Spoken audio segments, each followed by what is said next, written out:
Divina Misericórdia.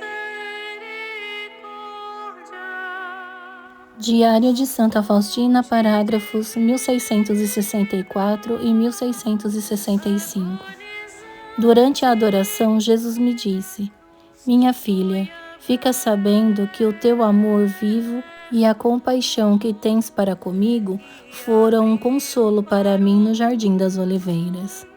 Durante a hora santa, à noite, ouvi estas palavras: Está vendo a minha misericórdia para com os pecadores, que nesse momento se manifesta com todo o seu poder? Repara como escreveste pouco sobre ela. Isso é apenas uma gota.